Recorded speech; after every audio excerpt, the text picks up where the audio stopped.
Hey guys, this is Neil. Welcome back to my channel. Today I will be sharing with you 3 easy doodles to start you off with watercolors. Or if you're just looking for a fun and easy watercolor doodle idea for your sketchbook.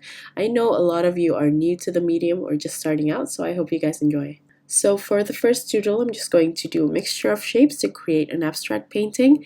Abstract paintings are very easy and they're really fun to do. You don't have to overthink anything, and it's a good chance for you to play around with the water to paint ratio and get used to your brush. You can pick up any harmonious colors that you like with one accent color to finish the first painting off, but you can also use the exact same colors that I used. For this one, I'm going to use blues and one purple color, and then I'm going to add some gold as accents to finish it off. The first blue I use is turquoise, and then also ultramarine, and then some cobalt blue hue, because those are the blues that I have on my palette.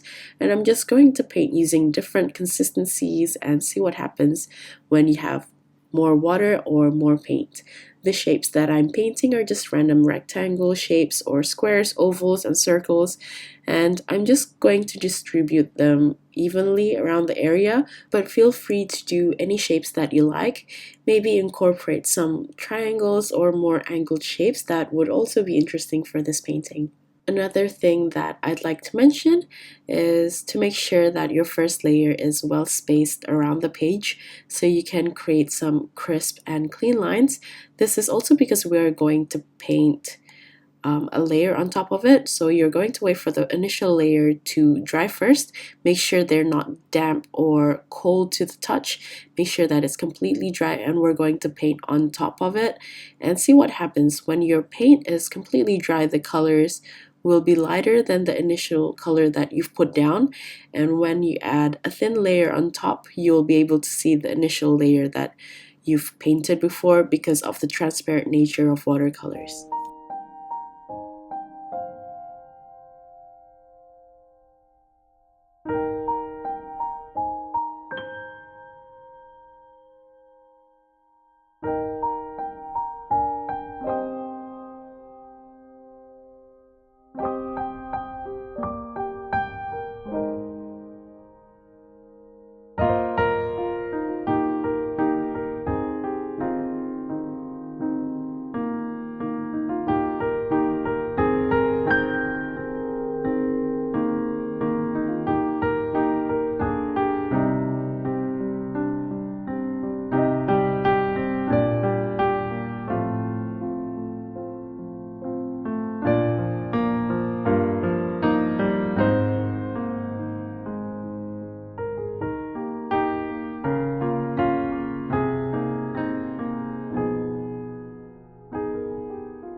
I think I'm quite happy with the colors that I've put down, and I'm going to finish off using my Fine-Tech Gold palette. This palette takes a while to activate, so make sure that you've dampened the paint first and keep working on it with your brush so you can soften the paint. This paint is also fairly transparent, but if you get a good amount on your brush, it can be very close to being opaque. Because I'm just going to use the gold as accent color, I don't want to make big and bold shapes with it. Instead, I'm doing lines, small circles, and just some dots on top of the shapes that I've painted in the previous layer. This gold paint is optional, though. I know if you're new to watercolors, you might not have access to any gold paint. So technically, you can pick any accent color you want, so anything that stands out against the harmonious colors that you've picked. But personally, I like gold on top of anything, that's why I chose it. But if you don't have access, that's okay, you can pick any color that you want. And that's basically it for the first painting. It really doesn't take much time at all to complete, and it's a good chance to introduce yourself with watercolors.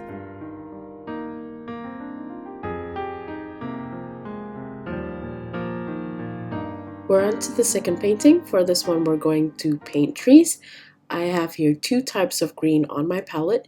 You can either pick one green or 2 types and see what kind of colors you can create if you add one other hue, such as blues, yellows, or reds, and the green color that you've chosen. This is a good chance for you to go into some color mixing. For this doodle, I'm going to be painting a line of trees just as an example, but this is such a fun doodle. It's probably my favorite one out of the three that I'll be showing you today. You can even do a whole page full of them and incorporate more colors like oranges and reds, but as an example here, I specifically just used green, so you won't get too overwhelmed with color mixing. Best way to get started is just to pick one type of hue, and in this case I'm using green, and mix it with a bunch of different colors to see what kind of tones you can create. My starting green colors are Viridian Hue and Sap Green. For some of the trees I added some turquoise, and for some I added cadmium yellow, and as you can see, the more I add blue into the green has a cooler temperature. It also looks deeper and darker, and if I add yellow, it'll become lighter and warmer, closer to lime green. You don't have to follow the colors that I used here. Instead, I'd encourage you to create your own different types of mixtures and get acquainted with color mixing. Take note that even with the same colors that you mix, you can create different tones by changing the ratio. For the trees, I'm just going to paint random shapes again. It can be half circle, rectangle, triangle, square, eye shape, a bunch of circles, a giant circle, basically anything you can think of.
Once you're done making the shapes, I'm going to add the stem, or the tree trunk in this case, and for this I'm going to use burnt umber. You can use a smaller brush for this, but if you want to practice your brush control, you can also use the tip of the medium-sized brush you're using with a very light hand.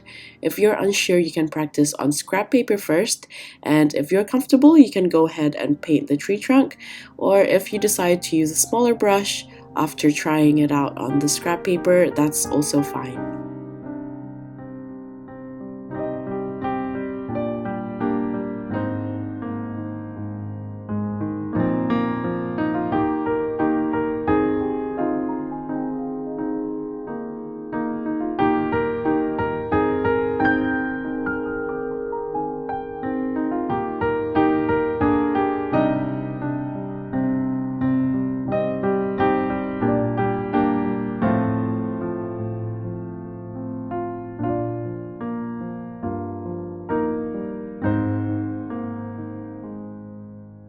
When you're done painting the tree trunks, you can go ahead and paint smaller branches on the trees, but if you already like the look of your trees without the smaller branches, you can skip to the next step.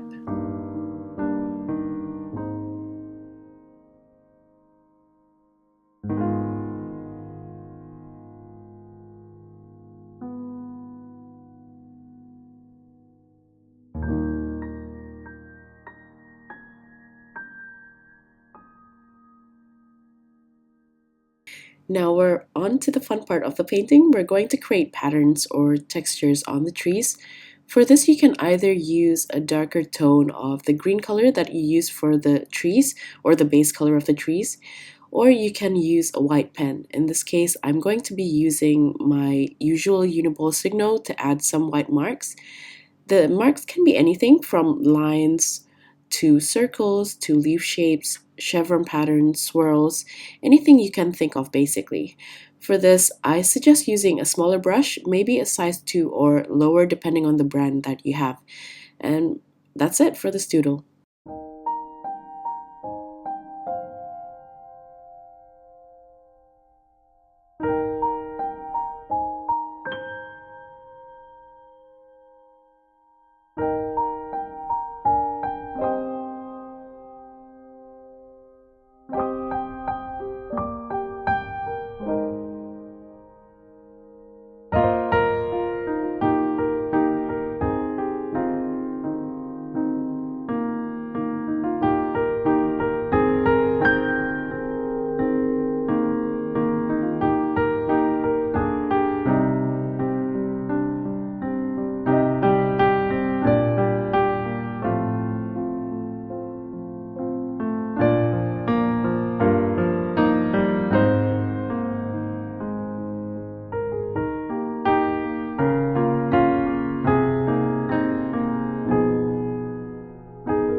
We're on to the last doodle now. This is somewhat similar to the first painting. At least for the base color, we're going to be painting abstract again, but instead of doing squares or rectangles, I'm going to really randomize how I place my paint. You also don't have to worry so much about waiting for the layers to dry. In fact, you can try to paint different colors next to each other while it's still wet or a bit damp and see how the paint will travel next to each other if you would like. I'm using a rather thin watercolor paper for this, so it won't be able to take too much water, so I'm not going to really do a wet on wet technique. But if you're using something like a 300 GSM, that would work out really well. For the color swatch, I used a bunch of warm tones such as oranges, cadmium, yellow, purples, reds, and a touch of blue just for accent, but you are free to pick your own color schemes according to your own taste.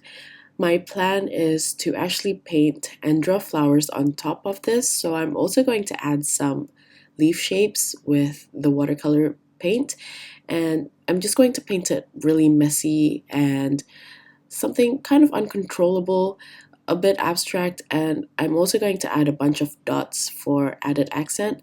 To do this, I'm going to layer on top, and we're going to layer as we did for the first doodle that we painted. So you want to make sure that the base layer is completely dry before adding any more details on top, or else the paint will travel wherever it touches any wet surface. This is basically the wet on wet technique that I mentioned before. So when you layer and you want the layer on top to have crisp lines, you have to make sure that the previous layer is completely dry, not even a cold to the touch. So you want it completely dry, just like normal paper. If you want the top layer to somehow have more of a blurred edge, then that's when you want to do the wet on wet technique and you want the surface to be a bit damp or wet.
Once you're done with the painting, I'm just going to do some line drawings on top of this.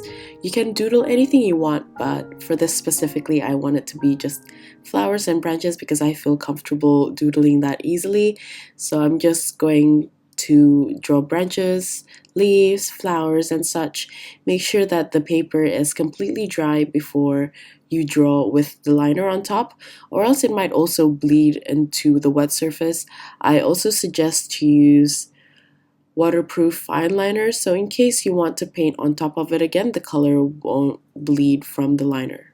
Keep doodling until you filled up the whole area that you've painted, and if you would like to add more colors, you can also paint more details on top with a smaller brush to paint smaller details. So those are basically all the steps that you need to know. These doodles are really super simple to paint, so I'll leave you guys to it and I'll get back to you again once we're close to finishing.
Here I'm just going to add additional details with more colors, and I'm using a smaller brush. And that's basically it. I hope you guys enjoy painting along to this or watching this. If you decide to give this a go and you would like to show me, you can tag me on Instagram at ig_nyanyani. I'll leave all the details in the description box below. I hope you guys learned something new from this or be inspired to paint from watching this video. Thank you for watching till the end, and I'll see you at the next one. Bye!